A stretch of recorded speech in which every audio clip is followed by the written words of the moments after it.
ಅವ್ರನ್ನ ಕರ್ಕೊಂಬಂದು ನನ್ನ ಕೂರಿಸ್ಬಿಟ್ಟು ಮಂಚದ ಮೇಲೆ ನೀರು ತರೋದ್ರೊಳಗಾಗಲೇ ಅವರು ನನ್ನ ಹೆಗಲ ಮೇಲೆ ಬಿದ್ದುಬಿಟ್ರು ಅಷ್ಟೇ.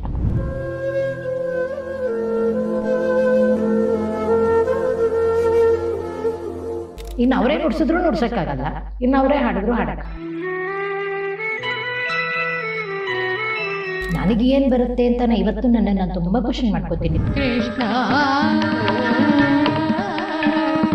ಸುಮ್ಮನೆ ಗಂಡ ಅಂತ ಹೇಳ್ತಾ ಇಲ್ಲ, MLV ಸ್ಕೂಲ್ ಅವ್ರಿಗೂ ಹುಚ್ಚು ಇವತ್ತಿಗೂ MLV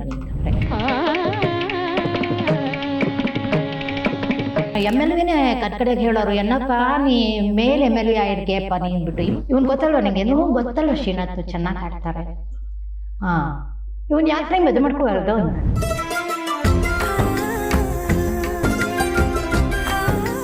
ಮೇಡಮ್ ಆಮೇಲೆ ಚೆನ್ನೈಯಿಂದ ಬಂದ್ರಿ ಇಲ್ಲಿ ಶ್ರೀನಾಥ್ ಅವರ. ಅದೇ ರಾಮನಾಥಕೃಷ್ಣ ಅವರು ಹೋಗ್ಬಿಟ್ರು, ಗುರುಗಳು ಸ್ವಲ್ಪ ಬೇಗ ಹೊರಟ್ಬಿಟ್ರು. 53 ವರ್ಷನೋ 74 ಹೋಗಿದ್ದು. ನಾನು 4 ವರ್ಷ ಅವ್ರ ಹತ್ರ ಇದ್ದಿದ್ದಾಯ್ತು.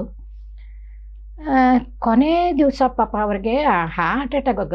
ಅದು ಅಷ್ಟು ಯಾವುದೋ ಕಚೇರಿಗೆ ಬಾಂಬೆಗೆ ಹೋಗಿದ್ರು, ಷಣ್ಮುಖಾನಂದ ಹಾಲಲ್ಲಿ. ಅಲ್ಲೆಲ್ಲ ಒಂದು ಕಚೇರಿ ಮಾಡಿದ್ರು, ಅಲ್ಲಿ ಎಲ್ಲ 2 ದಿವಸ ನಡೆಯೋದು ಒಬ್ಬರದೇನೆ, ಬಿಕಾಸ್ ಆಫ್ ಅಕಾಮಿಡೇಷನ್. ತುಂಬಾ ಮೆಂಬರ್ಸ್ ಇದ್ರು ಅನ್ನೋ ಕಾರಣಕ್ಕೆ ಫಸ್ಟ್ ಡೇ ಹಾಡು. ಆ್ಯಕ್ಚುಲಿ ನಾ ಕಚೇರಿನ ಹಾಡಬೇಕಿತ್ತು ಅವ್ರ ಜೊತೆ ಹೋಗಿ, ನಾನೇನೋ ಮೈಸೂರಿಗೆ ಬಂದ್ಬಿಡ್ಬೇಕಾಯ್ತು. ಅದರಿಂದ ನಾನು ಹೋಗಲಿಲ್ಲ ಆ ಕಚೇರಿಗೆ. Lalgudi Jayaraman sir, Vinayak Raman sir, I think Sivaraman sir ಇರಬೇಕು. ಅವರು ಅವಾಗೆಲ್ಲ ಟ್ರೈನಲ್ಲೇ ಓಡಾಡ್ತಾ ಇದ್ದಿದ್ದು. ಅವರು ಹೋಗಿ 2ನೇದಕ್ಕೆ ಫ್ಲೈಟಲ್ಲಿ ವಾಪಸ್ ಬಂದರು ಅಂತ ಗೊತ್ತಾಯಿತು. ಏನೋ ಹಾರ್ಟ್ ಅಟ್ಯಾಕು, 1 ಇಯರ್ ಹಾಸ್ಪಿಟ್ಲಿಗೆ ಸೇರೋದು ಬರೋದು ಹೀಗೆಲ್ಲ ಇತ್ತು. ಕೊನೆ ದಿವಸ ಆ್ಯಕ್ಚುಲಿ ರಾತ್ರಿ 12 ಗಂಟೆಗೆ ಹೊತ್ತಿಗೆ ಅವರು ನನ್ನನ್ನು ಕೂಗಿ ಎಬ್ಸಿದ್ರು ಪಾಪ. ಎಬ್ಬಿಸ್ಬಿಟ್ಟು ಹೇಳಿದ್ರು, ನನಗೆ ತುಂಬ ಬೆನ್ನು ಬರೋದು ಪಾಪ. ಅವ್ರಿಗೆ ಬೆನ್ನು ಹಿಡ್ಕೊಡು, ನಾನು ತುಂಬ ನೋಯ್ತಿದೆ ಅಂತ. ಹಿಡಿತಿದ್ದೆ ಸುಮಾರು. ಅವಾಗ ಈ ಅಠಾಣದ ಬಗ್ಗೆ ಎಲ್ಲ ಮಾತಾಡಿದ್ರು. ಹೇಗೆ ದೀಕ್ಷಿತರು ಹ್ಯಾಂಡಲ್ ಮಾಡಿದ್ದಾರೆ, ಹೆಂಗೆ ತ್ಯಾಗರಾಜರು ಹ್ಯಾಂಡಲ್ ಮಾಡಿದ್ದಾರೆ. ಅಠಾಣ ಇಸ್ ನಾಟ್ ವೀರರ ಸಪ್ರಧಾನ ರಾಗ. ಹೆಂಗೆ ಅದು ಯಾವ ರಾಗವೂ ಇದಕ್ಕೆ ಸ್ಟಿಕಾನ್ ಅಂತ ಹೇಳೋಕ್ಕಾಗಲ್ಲ. ಕನ್ನಡದಲ್ಲಿ ನೀನು ಓವರಲ್ಲ ನಿಂಗೆ ಔಟರ್ ಲುಕ್ ಹಂಗೆ ಕಾಣ್ಬೋದು, ಇನ್ನರ್ ಇದು ನೀನು ನೋಡಿದ ತಕ್ಷಣ ನಾವು ತುಂಬ ಸಾಫ್ಟ್ ಅಂತ ನಂಗೆ ಅನ್ನಿಸ್ಬೋದು. ಬಟ್ ಇನ್ನರ್ ಇದಿರುತ್ತಲ್ಲ, ಆ ತುಡಿತ, ದಟ್ ಈಸ್ ಸೆಂಟರ್ಲಿ ಡಿಫ್ರೆಂಟ್. ಆ ತುಡಿತ ಡಿಪೆಂಡಿಂಗ್ ಅಪಾನ್ ದಿ ಸಾಹಿತ್ಯ, depending upon the mood of the particular artist,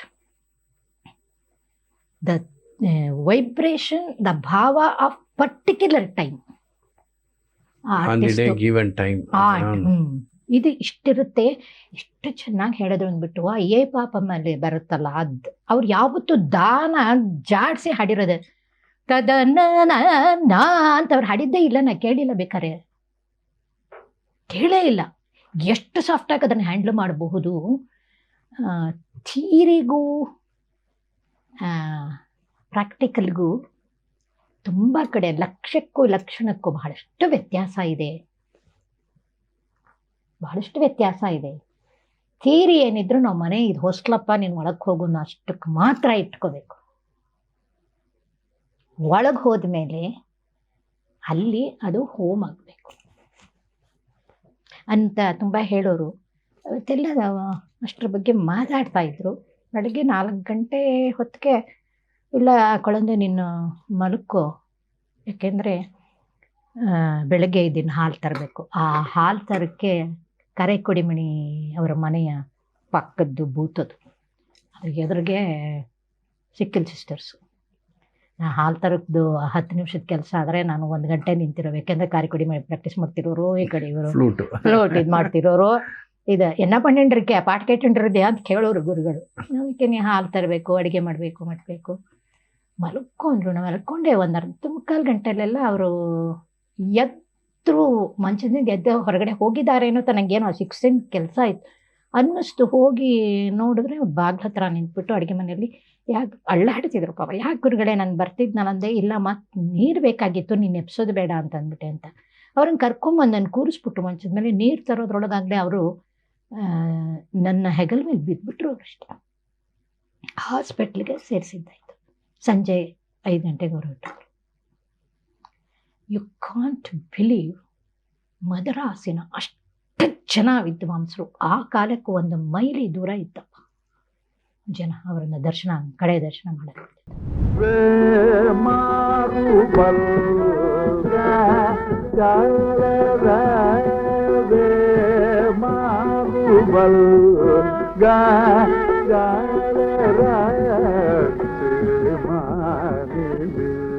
Palghat ಮಣಿಯರು ಪ್ರಾಕ್ಟೀಸಿಗೆ ಬರೋರು. ಎನ್ನ ಎರ್ವಾಳ್ ನಿಂಗೆ ಇದಕ್ಕೆ ಒಂದಿಂಗೆ ಪ್ರಾಕ್ಟೀಸ್ಗೆ ಅಂದರೆ ಇಲ್ಲಪ್ಪ ಏದೋ ಪಾಡಿಡ್ರೆ ಅದೆಲ್ಲ ಇದರಲ್ಲಿ ಅಪ್ಪ ಸ್ಟೇಜ್ ಪಾತುಕೊಣ ಅಲ್ಲಿಯೋ ಇನ್ನೂ ಪಲ್ಲವಿ ಪಾಡ್ರೆ. ಅವರು ಸಂಕೀರ್ಣ ನಾಡ ಪಲ್ಲವಿನೆಲ್ಲ ಒಂದು ಕಡೆ ನಾನು ಹಿಂಗೆ ಇಟ್ಕೊಂಡು ಹಾಡೋರು. ತಕ್ಕಿಟ ಎಣಿಸ್ತಾನೆ ಇರಲಿಲ್ಲ ಗುರುಗಳು. ನಾವು ಅದು ಯಾವ ಕಳೆ ಅಂತ ತಿಳ್ಕೊಳ್ಳೋದ್ರೊಳಗೇ ಅದು ಎನಿ ಕಳೆ ಆಗ್ಬೋದಲ್ಲ. ಹೌದೌದು, ಎನಿ ಕಳೆ ಚತುರ್ಶಾನ ಆಗ್ಬೋದು, ತ್ರಿಶಾನು ಆಗಿರ್ಬೋದು, ಮಿಶ್ರಾನು ಆಗಿರ್ಬೋದು. ಆ ಕಾಲ ಪ್ರಮಾಣ ಅನ್ನೋದು ಹಾಕಿ ತೋರಿಸಿದ್ರು ಹಿಂಗೆ ಅನ್ನೋರು. ಯಾಕೆ ಏನನ್ನಮ್ಮ ಪಣ್ಣಿಡ್ರೆ ಕೃಷ್ಣನ ಒಂಚೂರು ಪಾತಂಡ್ಬಾರಿ ಅಂತ. ರಘು ಅವರು ಸುಮಾರು ಹೇಳಿದ್ದಾರೆ. ಆ ಕಾರ್ವೆ ಕೊಡ್ತಾರಲ್ಲ, ಸರ್ವ ಲಘುನಲ್ಲಿ ಕಾರ್ವೆ ಕೊಡ್ತಾರೆ, ಬಂದು ಸೇರ್ತಾರೆ. ಅದನ್ನು ನಾವು ಲಾಲ್ಗುಡಿ ಅವರು ಮಾತಾಡಿದ್ದಾರೆ ಅದ್ರ ಬಗ್ಗೆ. ಹಿಂಗೆ ನಾವು ಗಮನ ಇಟ್ಟು ನೋಡ್ದೇ ಇದ್ರೆ ಇದಾಗ ಹೋಗ್ತೀವಿ ಅಂತ. ಎಷ್ಟು ನೋಡ್ಸಿರ್ಬೋದು ಲಾಲ್ಗುಡಿ ಸರು, ಚಂದ್ರಶೇಖರ್ ಸಾರು, ಇದೆಲ್ಲ ಆ ಥರ ಎಷ್ಟು ಎಲ್ಲರೂ ನೋಡ್ಸಿರೋದಂಥದ್ದು. ಇನ್ಯಾರು ಒಬ್ರಪ್ಪ ಆಕಾಶವಾಣಿಯಲ್ಲಿದ್ದರು, ಎಂಥ ಗೋವಿಂದರಾಜ್ ಬೈಲಿನ್ನು, ಏನು ನಾದ ಅವರದ್ದು ಮರ್ತಿತ್ತು ನನಗೆ. ಅದು ತುಂಬ ನೋಡ್ಸೋರು. ಗೋವಿಂದರಾಜ್ ಪಿಳ್ಳೆ ಅಲ್ಲಪ್ಪ, ಅದೆಂಥದೋ ಗೋವಿಂದರಾಜ್ ಅಂತ ಆಕಾಶವಾಣಿಲೇ ಇದ್ದರು. ಅವ್ರದ್ದು ತುಂಬ, ಈಗ ರಾಮನಾಥ ಕೃಷ್ಣದವ್ರದ್ದು ಬಹಳಷ್ಟು ಕಚೇರಿಗಳು ಇದೆ, ಹೇಗಿದೆಲ್ಲ ಹಾಕಿದ್ದಾರೆ. ಅವಾಗೇನು ಸ್ಕೂಲಲ್ಲಿ ಮಾಡ್ತಾ ಇದ್ದದ್ದು ಅದನ್ನೆಲ್ಲ ಇಷ್ಟು ಕ್ವಾಲಿಟಿಲಿ ಅವರು ಈಗಿನ ಟೆಕ್ನಾಲಜಿ ಯೂಸ್ ಮಾಡಿಕೊಂಡೆಲ್ಲ ಮಾಡಿ ಎಲ್ಲರೂ ಬಿಡ್ತಾ ಇದ್ದಾರೆ. ಯಾರ್ಯಾರ ಹತ್ರಲ್ಲೂ ಎಷ್ಟೆಷ್ಟೆಲ್ಲ ಇದೆ. ನೈತಿಕರ ವಾಸುದೇವನ್ ಬರೋರು ಅಲ್ಲಿಗೆ, ಆ ಥರ ಎಲ್ಲ ಬಹಳ ದೊಡ್ಡವರೆಲ್ಲ ಬಂದು ಇದು ಮಾಡೋರು. ಅವ್ರದ್ದು ಕಲ್ತ್ಕೊಳ್ಳೋದು ಅಷ್ಟಿತ್ತೆ ಅಂತ ಕಚೇರಿನಲ್ಲಿ ಹಂಗಿರೋದು ಆ ಥರ ಇದಾಗಿ. ಸೊ ಅವ್ರಗಳ ಬಗ್ಗೆ ಎಲ್ಲ ನಾ ಮಾತಾಡ್ತಾ ಹೊಟ್ಟೋದ್ರೆ ಶಿವು ನಿಂದು ಇನ್ನೊಂದು 45 ಎಪಿಸೋಡ್ ಆಗ್ತದೆ. ಅಲ್ಲಲ್ಲ, ನಮಗೂ ಕೇಳಬೇಕಲ್ಲ ಇಂಥವ್ರಿದ್ರು. ಒಂದು ಇನ್ಸಿಡೆಂಟ್ ನಾನು ಹೇಳಲೇಬೇಕು. ರಾತ್ರಿ 12 ಗಂಟೆಲಿ ಬಂತು ಮಾಲಿ ಅವರ ಮನೆ ಪಕ್ಕದಲ್ಲಿ. ಹಿಂಗೆ ತಿರುಗಿದ್ರೆ ಮಹಾಲಿಂಗಂ ಮನೆ ಇತ್ತು ಜತ್ನಗರಲ್ಲಿ. ರಾತ್ರಿ 12 ಗಂಟೆಗೆ ಒಂದು ದಿವಸ ಬಂದ್ಬಿಟ್ಟಿದ್ದಾರೆ. ಬಂದ್ಬಿಟ್ಟು ಇದೋ ಕನ್ನಡ ವಾಷಂಡ್ರದ್ದೆ ಕೃಷ್ಣ ನೀ ಪಾಡು ನಾ ವಾಶಿಕರೇ ಅಂದರು. ರಾತ್ರಿ 12 ಗಂಟೆಗೆ 3 ಗಂಟೆವರೆಗೂ ಬರೀ ಕಂಬೋದಿ ಶಹನ ಇವ್ರು ಹಾಡೋದು, ಅವ್ರು ನೋಡ್ಸೋದು, ಇವ್ರು ಹಾಡೋದು ಅವರು. ಕೊನೆ ನಮ್ಮ ಗುರುಗಳೇನೆ ಮಗನ ಹೇಳ್ಬಿಟ್ಟು ಮೋಟ್ರ್ ಬೇಕಲ್ಲಿ ಕರ್ಕೊಂಡೋಗಿ ಮನೆಗೆ ಬಿಟ್ಟು ಪಾಪ ಅವ್ರನ್ನ ಅದ 3 ಗಂಟೆ ರಾತ್ರಿಲಿ ಗೇಟಲ್ಲಿ ನಿಂತಿದ್ದು ಹೇಳಿದ್ದು ನನಗೆ ಅಕ್ಕ ಇದೆ. ಇನಕ್ಕೆ ನಂಗೆ ವಾಶ್ಚ ಅಲ್ಲಿಯಾ ನಿಂಗೆ ಪಾಡಿ ನಿಂಗೆ ಅಲ್ಲಿಯಾ ಅಂದ ಶಹನ ಮತ್ತವಳು ಯಾರೂ ತೊಡ ಅದು ಮುಟ್ಟಕ್ಕಾಗಲ್ಲ. ಆ ಥರ ನಾವು ನುಡಿಸಿದ್ದೀವಿ ಅಂತ. ಈ ಥರ ಅನುಭವಗಳೆಲ್ಲ ಅಂದರೆ ಅವತ್ತಿನ ದಿವಸ ಅವರದ್ದು, ಆ ರಾತ್ರಿ ಬೈಟಕ್ಕು ಅವರದ್ದು. ಇನ್ನು ಅವರೇ ನುಡ್ಸಿದ್ರು ನುಡ್ಸೋಕ್ಕಾಗಲ್ಲ, ಇನ್ನು ಅವರೇ ಹಾಡಿದ್ರು ಹಾಡೋಕ್ಕಾಗಲ್ಲ. ತೊಡ ಮುಡಿಯಾದಂತಹ ವಿಷಯ ಇವತ್ತು ನಡೀತು ಕೃಷ್ಣ ಅಂತ ಹೇಳ್ಬಿಟ್ಟದು. ಅಂದರೆ ಅಂಥ ದೊಡ್ಡ ವಿದ್ವಾಂಸರು ಬರೋರು, ಅವ್ರಗಳದ್ದೆಲ್ಲ ಮಾತು ಕತೆ, ಅವ್ರಗಳದ್ದು ಒಬ್ರಿಗೆ ಸಂಗೀತವನ್ನು ವಿನಯ ಮಾಡ್ಕೊಳ್ಳೋದು, ಅವ್ರುಗಳು ಪ್ರಾಕ್ಟೀಸ್ ಮಾಡೋದು. ಮನೆಯವರಂಥವ್ರ ಪ್ರಾಕ್ಟೀಸ್ ಮಾಡೋಕ್ಕೆ ಬಂದರು ಅಂತಂದರೆ ಅದು ನನ್ನ ಯೋಗ. ನನಗೇನು ಬರುತ್ತೆ ಅಂತ ಇವತ್ತು ನಾನು ತುಂಬ ಕ್ವಶನ್ ಮಾಡ್ಕೋತೀನಿ. ನನ್ನನ್ನು ಕ್ವಶನ್ ಮಾಡ್ಕೊಳ್ಳೋದು ನಾನು ಆಲ್ವೇಸ್ ಇಟ್ ಈಸ್ ದೇರ್. ಎಷ್ಟೋ ಸರಿ ಇವ್ರನ್ನೆಲ್ಲ ನೆಂದು ಇವ್ರ ಸಂಗೀತ ಎಲ್ಲ ಕೇಳಿದಾಗ ಅಯ್ಯೋ ಇನ್ನೂ ಹಾಡ್ತಾ ಇದ್ದೀವಲ್ಲಪ್ಪ, ನಾವು ಹಾಡಬೇಕು ಅಂತ ಅನ್ಕೋತಾ ಇದ್ದೀವಲ್ಲ, ನಮಗೆ ಬುದ್ಧಿಕೆಟ್ಟಿದೆಯಾ ಅಂತ ಅನ್ಸುತ್ತೆ ನನಗೆ ಎಷ್ಟೋ ಸರಿ. ಆ ಥರ ಇವರೆಲ್ಲ ನೀವು ಕಳಿಸ್ತಿರಲ್ಲ ಎಷ್ಟೋ ರೆಕಾರ್ಡಿಂಗು ನನಗೆ ಆ ನಾಗಸ್ವರದ್ದು ಇದೆಲ್ಲ. ಅಯ್ಯೋ ಏನೇನೆಲ್ಲ ಮಾಡ್ಬಿಟ್ರಪ್ಪ ಇವ್ರುಗಳು. ಮೇಡಮ್ ಆಮೇಲೆ ನೀವು ಶ್ರೀನಾಥ್ ಅವ್ರನ್ನ ಮದುವೆ ಆಗ್ತೀರಿ. ಶ್ರೀನಾಥ್ ಅವ್ರ ಕಚೇರಿಗೆ ನಾನು ನೋಡ್ಸಿದ್ದೀನಿ. ಅವರು ಗೌರಿ ನಿಮ್ಮ ಗುರುಕುಲದಲ್ಲೇ ಒಂದ್ಸತಿ ನೋಡಿಸಿದೆ. ಇತ್ತೆ ಒಂದು 5-6 ವರ್ಷ. ಅವರು ಗೌರಿ ಕುಪ್ಪಸ್ವಾಮಿ ಅವರ ಶಿಷ್ಯ. ಇಲ್ಲ ಕೆವಿನ ಇವರು ನಮ್ಮ ಮೊದಲಿಗೆ ಅವರು ತಾರಾನಾಥ್ ತ್ಯಾಗರಾಜನ್ ಇದಾರಲ್ಲ, ಅವ್ರ ತಂದೆ ಅವರು R.K. ನಾರಾಯಣ ಸ್ವಾಮಿ ಅವರ ಶಿಷ್ಯರು. ತುಂಬ ವರ್ಷ ಕಲ್ತ್ಕೊಂಡ್ರು ಅವ್ರ ಹತ್ರ. ಆಮೇಲೆ ಇವ್ರು 3 ಜನ ಒಟ್ಟಿಗೆ ಹಾಡ್ತಾ ಇದ್ದಾರೆ ಕಚೇರಿನ. ತಾರಾನಾಥ್, ತ್ಯಾಗರಾಜನ್ನು, ಶ್ರೀನಾಥ್ ಬಹಳ ವರ್ಷ ಒಟ್ಟಿಗೆ ಹಾಡಿದ್ದಾರೆ. And then he was studying in NIE, BE ಮಾಡ್ತಾ ಇದ್ರು ಅವರು. ನಾನು BA ಮಾಡ್ತಿದ್ದೆ ಮಹಾರಾಣಸ್ಗೆ. ಅವಾಗ ಇಂಟರ್ ಕಾಲೇಜಿಯೇಟ್ ಕಾಂಪಿಟೇಷನ್ ಅಂದರೆ ಅಯ್ಯೋ ಬಹಳ ದೊಡ್ಡ ವಿಷಯ. ಅದರಲ್ಲಿ ಒಂದು ಪ್ರೈಸ್ ಬಂದುಬಿಟ್ರೆ ನಮಗೇನು ಪದ್ಮಶ್ರೀ ಬಂದಿದ್ದಕ್ಕಿಂತ ಹೆಚ್ಚು ಅಂತ. ಆಗ ನಾಗಮಣಿ ಮೆಮೊರಿಯಲ್ಲು ಇದರಲ್ಲೆಲ್ಲ ಇಂಟರ್ ಕಾಲೇಜಿಯೇಟ್ ಕಾಂಪಿಟೇಷನ್ಗೆ ಅವರು ಬರೋರು, ನಾನು ಹೋಗ್ತಾ ಇದ್ದೆ, ನಮ್ಮ ಕಾಲೇಜಿಂದ ಹೋಗ್ತಿದ್ದೆ, ಅವ್ರ ಇಂಜಿನಿಯರಿಂಗ್ ಕಾಲೇಜಿಂದ ಅವರು ಬರೋರು. ಅವಾಗೇನು ಅನಿಸಿರ್ಲಿಲ್ಲ ನಿಮಗೆ? ಏನಿಲ್ಲ, ಈ ಹುಡುಗ ಚೆನ್ನಾಗಿ ಆಡ್ತಾನೆ, ನಾನು ಈ ಹುಡುಗಿ ಚೆನ್ನಾಗಿ ಆಡ್ತಾಳೆ ಅಂತ ಒಬ್ಬೊಬ್ಬರು ಮಕ್ಕ ನೋಡಿರ್ಬೋದೇನೋ ಅಷ್ಟೇ ಹೊರತು ಅವ್ರಿಗೆ ಫಸ್ಟ್ ಪ್ರೈಸ್ ಬಂದರೆ ನಂಗೆ ಸೆಕೆಂಡ್ ಪ್ರೈಸು, ಕೊನೆಗೆ ನನಗೆ ಫಸ್ಟ್ ಪ್ರೈಸು, ಅವ್ರಿಗೆ ಸೆಕೆಂಡ್ ಪ್ರೈಸು. ಅದನ್ನು ಅವ್ರು ಹೇಳ್ತಿರ್ತಾರೆ. ಮೊದಲು ನಾ ತಗೋತಿದ್ದೆ ಆಮೇಲೆ. ಅವ್ರು ತುಂಬ ಹೇಳ್ತಾರೆ, ನಾನು ಸುಮ್ಮನೆ ಗಂಡ ಅಂತ ಹೇಳ್ತಾ ಇಲ್ಲ, MLV ಸ್ಕೂಲ್ ಅವ್ರಿಗೂ ಹುಚ್ಚು ಇವತ್ತಿಗೂ MLV ಅಂತಂದರೆ. MLVನೇ ಕಡೆಗೆ ಹೇಳೋರು, ಏನಪ್ಪ ನೀ ಮೇಲೆ MLV ಆಗಿರ್ಕೆಯಪ್ಪ ನೀ ಅಂದ್ಬಿಟ್ಟು. ಇವತ್ತಿಗೂ ಹಂಗೆ ಅವ್ರುಗಳಿಗೆ ಅಷ್ಟಿದು, ತುಂಬ ಚೆನ್ನಾಗಿ ಹಾಡ್ತಾಯಿದ್ರು ಅವ್ರು. ಆಮೇಲೆ ಕೆಲಸ ಅಂತ ಅವ್ರು ಹೊಟ್ಟೋದ್ರು. ನಾನು ಮಡ್ರಾಸಿಂದ ಎಲ್ಲ ಕಲಿತು ಮಾಡಿ ಗುರುಗಳು ಹೊಟ್ಟೋದ್ಮೇಲೆ ಮೈಸೂರಿಗೆ ಬಂದುಬಿಟ್ಟು MA ಸೇರ್ಕೊಂಡ್ಬಿಟ್ಟೆ. ನಾನು MA ಆಗಿರಲಿಲ್ಲ, ಬರೀ BA ಮಾಡ್ಕೊಂಡು ಹೋಗಿದ್ನಲ್ಲ, ಯಾವುದಕ್ಕೂ ಇರಲಿ ಅಂತ ಒಂದು MA ಅವಾಗ ಶುರುವಾಗಿತ್ತು. 2ನೇ ಬ್ಯಾಚೋ ನೀವು ಹೇಳ್ದಂಗೆ 2ನೇದೋ 3ನೇದೋ ಬ್ಯಾಚೋ ನಾನು ಸೇರಿಕೊಂಡಾಗ 76ಗೆ ನಾನು ಸೇರಿಕೊಂಡೆ. ಸೊ ಅದಾಗಿತ್ತು. ಇವರು ಒಂದು ಕಚೇರಿ ಇದರಲ್ಲಿ ಅರಳಿಕಟ್ಟೆ ಅಂತ ನಡೆಯುತ್ತೆ, ರಾಮೋತ್ಸವ ನಡೀತಾ ಇದ್ದು, ಬಾಬು ಅವ್ರು ನಡೆಸ್ತಾ ಇದ್ದಿದ್ದು. ಅಲ್ಲೆಲ್ಲ ತುಂಬ ದೊಡ್ಡವರು. ನಾನು ಮೊದಲು MLV ಅಮ್ಮ ಬಾರೋ ಕೃಷ್ಣಯ್ಯ ಎಲ್ಲ ಅಲ್ಲೇ ಕೇಳಿದ್ದು. ಆಗ್ಲಿಂದಲೇ MLV ಅಮ್ಮ ನಮ್ಮ ಮನೆಗೆಲ್ಲ ಬಂದು ಇಳ್ಕೊಳ್ಳೋದು ಆ ಥರ ಎಲ್ಲ ಶುರುವಾಗಿದ್ದು. ಆ ಥರ ಇದು. ಆಮೇಲೆ ಈಗ ಸಾಧ್ಯ ಆದಾಗ ಆಗಾಗ ನಾನು ಅವ್ರ ಹತ್ರ ಕಲಿತಾ ಇದ್ದೆ. ಅವ್ರಿಗೂ ಗೊತ್ತಿತ್ತು ನಾನು ರಮಣಕೃಷ್ಣ ಅವ್ರ ಹತ್ರ ಕಲಿತಿದ್ರು, ಅವ್ರ ಶಿಷ್ಯ ಆದ್ರೂ ಈ ಇದು ಇನ್ಫ್ಲೂಯೆನ್ಸ್ ಬಹಳ ಇದೆ ನನ್ನ ಮೇಲೆ ಅನ್ನೋದು ಅವ್ರಿಗೂ ಗೊತ್ತಿತ್ತು, ಅಮ್ಮಂಗೂ ಗೊತ್ತಿತ್ತದು. ಅಲ್ಲ ಹಾಡಿದಾಗ ಇವರು ಬಂದಿದ್ರು, ಇವರು ಬಂದು ಮುಂದೆ ಕುತ್ಕೊಂಡು ಶ್ರೀನಾಥನು ಕಚೇರಿ ಕೇಳ್ತಿದ್ರು. ಸೊ ಮಾರನೇ ದಿವಸ ಅಲ್ಲಿ ರಮಣಿ ಸರ್ ಕಚೇರಿ, ನಾವು ಹೋಗಿ ತಾಳ ಹಾಕ್ತಿದ್ದೆ. ಹಿಂದೆ ಕಚೇರಿ ಮಾಡಿದೆ, ಇವತ್ತಿನ ದಿವಸ ತಾಳ ಹಾಕ್ತಿದ್ದೆ. ಯಾರೊಬ್ರು ಕಾಮನ್ ಫ್ರೆಂಡ್ ಗೊತ್ತಿರ್ಬೋದು ನಿಮಗೆ, ಆನಂದ್ ಕುಮಾರ್ ಅಂತ, ಚೌಡೇನವ್ರ ಮಗ, ಚಂದನ್ ಅವ್ರ ತಂದೆ. ಅವರು ಶ್ರೀನಾಥ್ ಕ್ಲಾಸ್ಮೇಟ್ಸ್, BE ಕ್ಲಾಸ್ಮೇಟ್. ಅವ್ರು ಬಂದ್ಬಿಟ್ಟು ಒಂದು ನಿಮಿಷ ಬಾಯ್ಲಿ ಅಂದ್ರು. ನಾವೆಲ್ಲ ಸಂಗೀತದಲ್ಲಿ ಬಾ ಹೋಗು ಅನ್ನೋ ಫ್ರೆಂಡ್ಸ್ ತಾನೇ. ಅವ್ರು ನೋಡು ಇವನು ಗೊತ್ತಲ್ವ ನಿಂಗೆ? ಗೊತ್ತಲ್ವ ಶ್ರೀನಾಥ್ ಚೆನ್ನಾಗಿ ಹಾಡ್ತಾರೆ. ಇವನು ಯಾಕೆ ಮದುವೆ ಮಾಡ್ಕೋಬಾರ್ದು ಅಂದ. ಸುಮ್ಮನೆ ಇದೇನು ವೆರಿ ಕ್ಯಾಶುಯಲ್. ಹೇಳ್ದೆ, ಅಪ್ಪ ಏನು ಹೇಳ್ತಿದ್ರೆ ಆನಂದ ನೀವಂತ. ಇರಲ್ಲ ನೀವು ಯೋಚನೆ ಮಾಡು ಅಂತಂದರು. ಅಟ್ಟದ ಕಾಲೇ ಅವ್ನ ಬಾಬು ಬಂದನ್ ಕರೋರಿ, ಅವ್ರು ನೀನು ತಾಳ ಹಾಕೋದು ರಾಗಮ್ ತಾನಪಲ್ಲಿ ನುಡಿಸಿದಾರೆ, ನೀನು ತಾಳ ಹಾಕ್ಬೇಕಂತ ಬಂದು ನಾನು ಹೊಟ್ಟೋದೆ. ನನ್ನ ಪಾಡಿಗೆ ನಾನು ರಮಣಿ ಅವ್ರಿಗೆ ತಾಳ ಹಾಕ್ಲಿಕ್ಕೆ ಹಂಗೆ ಇತ್ತು. ಯಾವುದೋ ಒಂದು 2-3 ಸರಿ ಯಾರು ಬಂದವರೇ ಕಾಮನ್ ಫ್ರೆಂಡ್ಸು, ಇಲ್ಲ ನಮ್ಮ ಮನೆಗೂ ಬಂದೆಲ್ಲ ಕೇಳಿದ್ರು. ಆ ಕಾಲಕ್ಕೆ ಅವ್ರು ಹಿಂಗಾರು. ನನಗೆ ಯಾವತ್ತೂ ಅದನ್ನೆಲ್ಲ ನಾನು ಮನಸ್ಸಲ್ಲಿ ಇಟ್ಕೊಳ್ಳೋಳೆ ಅಲ್ಲ. ಆದರೂ ನಮ್ಮಲ್ಲಿ ಕೆಲವರು 1-2 ಗಂಡು ನೋಡಿತ್ತೇನೋ ಗೊತ್ತಿಲ್ಲ. ಅವರು ಮನೇಲಿ ಹಾಡ್ಕೊಳ್ಳಿಬೇಕಾದ್ರೆ ಎಲ್ಲಿ ಹೋಗಿ ತಾಳ ಚಚ್ಚೋದು ಬೇಡ, ಎಲ್ಲೋ ಹೋಗಿ ಇವ್ರ ತಾಳ ಹಾಕ್ತಾರೆ ಹಿಂಗೆಲ್ಲ, ಅದೆಲ್ಲ ಬೇಡ ಅಂತ ಅಂದಿದ್ರು. ನಮ್ಮ ತಂದೆ ಇಷ್ಟ ಅವಳು ಈ ವಯಸ್ಸವರೆಗೂ 24 ವರ್ಷದವರೆಗೂ ಅವಳು ಮಾಡಿರೋದೇ ಸಂಗೀತ. ಅದನ್ನು ಬಿಟ್ಬಿಟ್ಟು ಯಾರ ಮನೇಲೂ ಮನೇಲಿ ಕೂತ್ಕೊಂಡು ದೇವ್ರ ಮುಂದೆ ಆಡ್ಕೊಳ್ಳಿ ಅನ್ನಕ್ಕಲ್ಲ ಅಂತ ಅವ್ರು ಹುಡ್ಕೋದು ಬಿಟ್ಬಿಟ್ಟಿದ್ರು. ಮ್ಯೂಸಿಕ್ ಬಿಟ್ಟರೆ ನನಗೆ ಈ ಮದುವೆಗಿದ್ವಿ, I was not at all interested. So ಹಂಗಿದೆ. ಆಮೇಲೆ ಇವರು ಹುಡ್ಕೊಂಡು ಬಂದ್ರಲ್ಲ, ಅವ್ರ ಮನೇಲೂ ಅವ್ರ ತಾಯಿ ಈ ಥರ ಹಾಡೋರು ಒಬ್ಬರು ಬಂದರೆ ನಮ್ಮ ಅತ್ತೆಗೆಲ್ಲ ತುಂಬ ಇಷ್ಟ. ನಮ್ಮ ಮಾವನವರು ಫ್ಲೂಟ್ ನುಡಿಸ್ತಾ ಇದ್ರಂತೆ ಅವ್ರ ಆ ಕಾಲಕ್ಕೆ. ಅವರು ಚೀಫ್ ಇಂಜಿನಿಯರ್ ಆಗಿ ರಿಟೈರ್ಡ್ ಆದವರು ನಮ್ಮ ಮಾವನವರು. ಇರಲಿಲ್ಲ ನಮ್ಮ ಮದುವೆ ಆಗೋ ಹೊತ್ತಿಗೆ. ಆಮೇಲೆ ಇವ್ರುಗಳೇ ಫ್ರೆಂಡ್ಸ್ ಸೇರಿ ಮಾಡ್ಕೊಳ್ಳೋದು ಅಂತ ಇತ್ತು. ಆ ಕಾಲಕ್ಕೆ ಸ್ವಲ್ಪ ಇದು ತ್ರಿಮತ್ರಸ್ತ್ರಲ್ಲೇ ಅವರು ಇವರು ಮಾಡ್ಕೊಳ್ಳೋದು ಸ್ವಲ್ಪ ಕಷ್ಟ ಇತ್ತು. ಅವರೇ ಹೆಂಗಾರು ನಾವು ಮಾಡ್ತರು ಏನು ಅಂತ. ನಮ್ಮ ಮನೆಯಲ್ಲ ಮತ್ತೇನೋ ಮಾಡಲಿಲ್ಲ. ನಮ್ಮಪ್ಪ ಸಂಗೀತ ಕಾಮನ್ನು, ಇಲ್ಲಿ ಸಂಗೀತ ಮದುವೆ ಮಾಡ್ಕೋತಾ ಇರೋದವರು. ಇಲ್ಲಿ ಯಾವ ಜಾತಿ ಅಂದರು ಮದುವೆ ಆಯಿತು. ಅವರು ಸಂಗೀತಗಾರರಾದ್ರಿಂದ ನನಗೆ ಯಾವ ರೀತಿಯೂ ನಡವಳಿಕೆಗಳಾಗಲಿ, ಆಚರಣೆಯಾಗಲಿ, ಇದು ಬೇರೆ ಒಂದು ಸಂಪ್ರದಾಯ ಇರುವಂಥ ಒಂದು ಮನೆಯಲ್ಲಪ್ಪ ನಾವಿಲ್ಲಿ ಬಂದು ಸೇರ್ಕೊಂಡ್ಬಿಟ್ಟವಲ್ಲ ಅನ್ನೋ ಭಾವನೆಯೇ ಬರದೇ ಇರೋ ಥರ ಅವ್ರ ಮನೆಯವರಲ್ಲ ನನ್ನನ್ನು.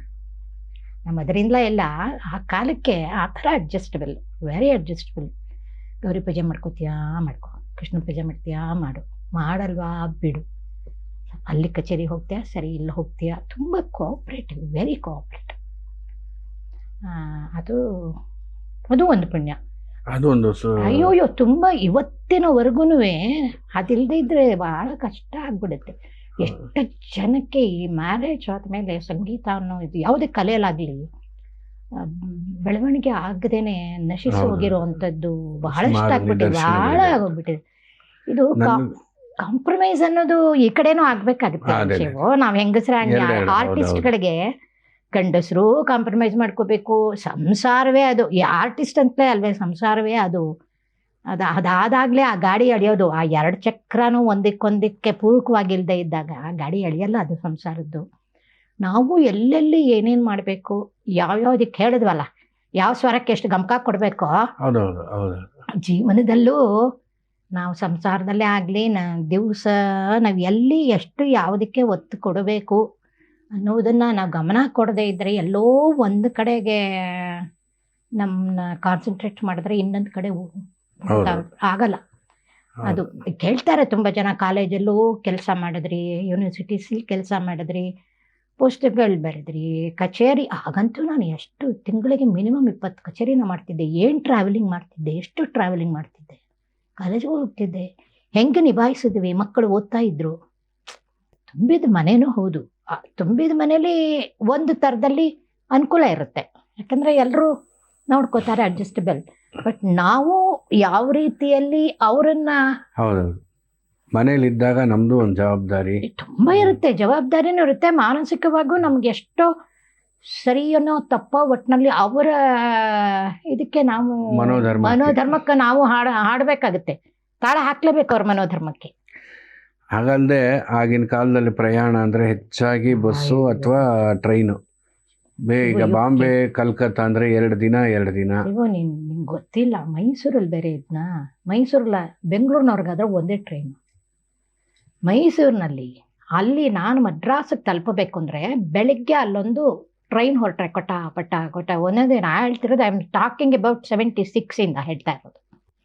ಅಲ್ಲಿ ಹತ್ಕೊಂಡು ಇಲ್ಲಿ ಬಂದು, ಇಲ್ಲಿ ಮಧ್ಯಾಹ್ನ ಅದು ಬಂದದ್ದು ಎಷ್ಟೊತ್ತಿಗೆ ತಲುಪಿದ್ರೆ ಅಲ್ಲಿ ಏನಿಂದ ತಗೊಂಬಂದಿದ್ದು ಅದನ್ನ ಇಲ್ಲಿ ಊಟ ಮಾಡ್ಕೊಂಡು ಸ್ಟೇಷನಲ್ಲಿ ಕೂತಿದ್ದು.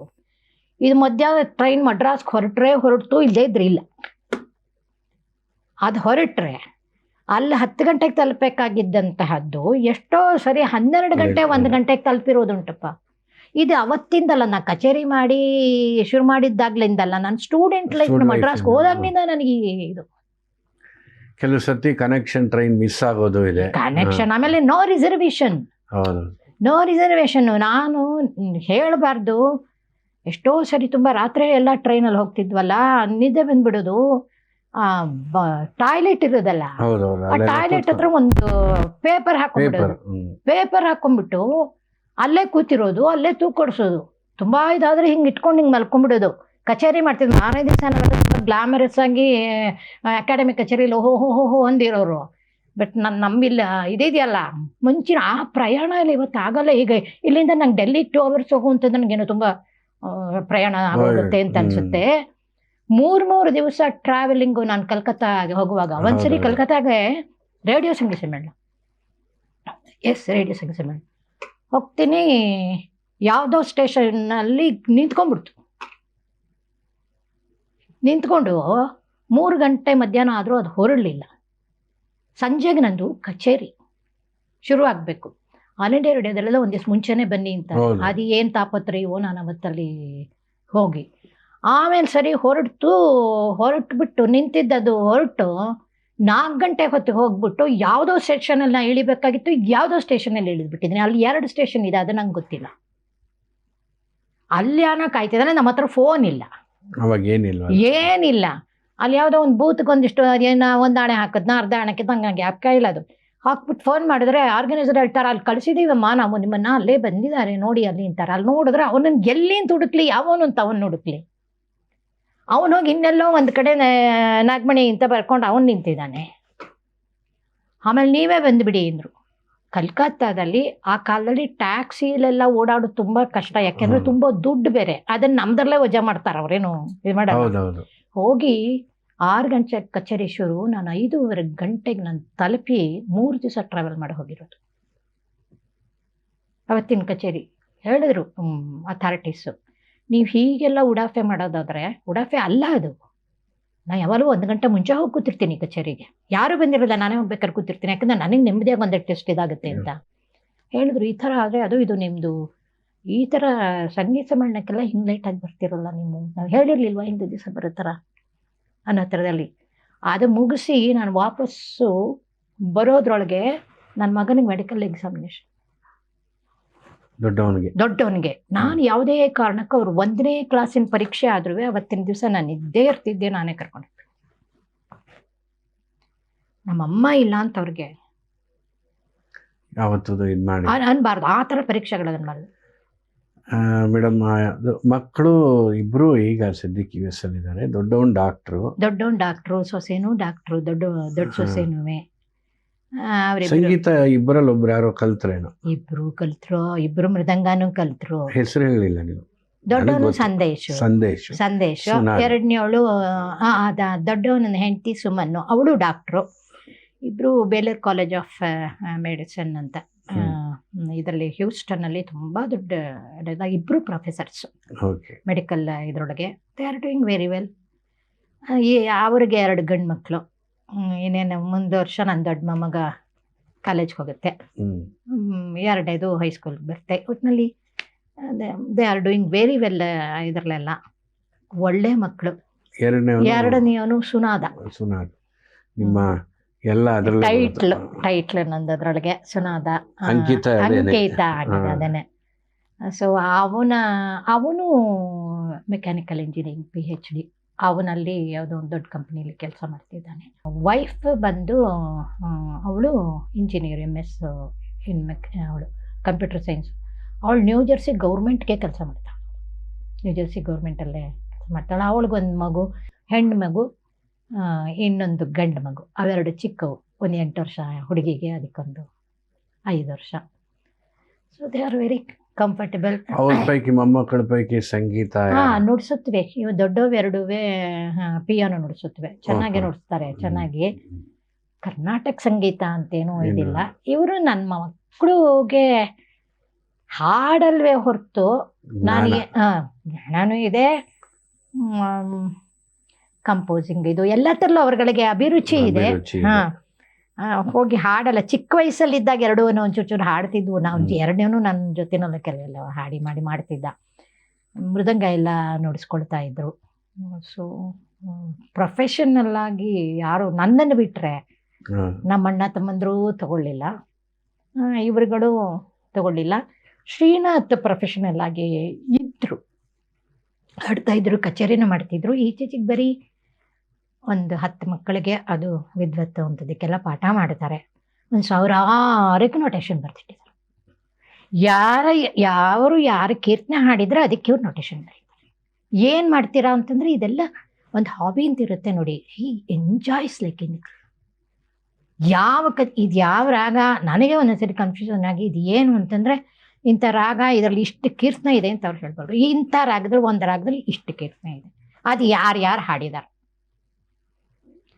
ಆ ರೀತಿ 24 hours ಸಂಗೀತ ಸಾಹಿತ್ಯ. ಅದು ಪ್ರೊಫೆಷನ್ ಆಗಿ ತಗೊಳ್ಳದೇ ಇದ್ರು, ಈಸ್ ಮೋರ್ ಪ್ರೊಫೆಷನಲ್. ತುಂಬ ಪ್ರೊಫೆಷನಲ್. ನಾನು ಇದೇನಪ್ಪ ಇದು ಅಂತಂದರೆ ಅಂತಾರಲ್ಲ, ಕೆಲವರೆಲ್ಲ ನಮ್ಗೆ ಗೊತ್ತಾಗಲ್ಲ, ನಮ್ಗೆ ಇದಾಗಲ್ಲ, ನಮ್ಮ ಹತ್ರ ಅವ್ರು ಯಾರು ಮಾತಾಡಲಿಲ್ಲ ಮಟ್ಲಿಲ್ಲ ಅಂತೀಗೆಲ್ಲ ವಯಸ್ಸಾದ ಮೇಲೆ ಹವ್ಯಾಸಗಳು ಇಲ್ಲದೆ ಇದ್ದಾಗ, ಈ ಥರದ್ದು ಇಲ್ಲದೆ ಇದ್ದಾಗ ಒಂಥರ ಅನ್ಸುತ್ತಲ್ಲ ಅವ್ರಿಗೆ. ಈಚೀಚೆಗೆ ಯಾಕೆ ತಾನೇ ಯಾರೋ ಫೋನ್ ಮಾಡ್ತಾರಪ್ಪ, ನನ್ನ ಪಾಡಿಗೆ ನಾನು MLV ಕಟ್ಟಿದ್ದೆ ಅಂತಲೋ JNB ಏನೋ ಅವ್ರಿಗೆ ಆ ತರಹ. ನಾನೇ ಎಷ್ಟೋ ಸರಿ ಅವ್ರನ್ನ ಕೇಳ್ತೀನಿ ಎಷ್ಟೋ ವಿಷಯಗಳಲ್ಲಿ. ಅದೊಂದು ಥರದಲ್ಲಿ ಈಗ ಕಷ್ಟನೂ ಹೌದು ನನಗೆ. ಯಾವ ಮ್ಯೂಸಿಕ್ಕನ್ನು ಅವರು ಓಪನ್ ಮೈಂಡಿಂದ ಇದಾಗಲ್ಲ. ಆಮೇಲೆ ಎವ್ರಿ ಇದನ್ನ ಕಂಪೇರ್ ಟು MLV ಅಮ್ಮ, ಅದಲ್ಲ. MLV ಅಮ್ಮ ಒಬ್ರೆ ಪದ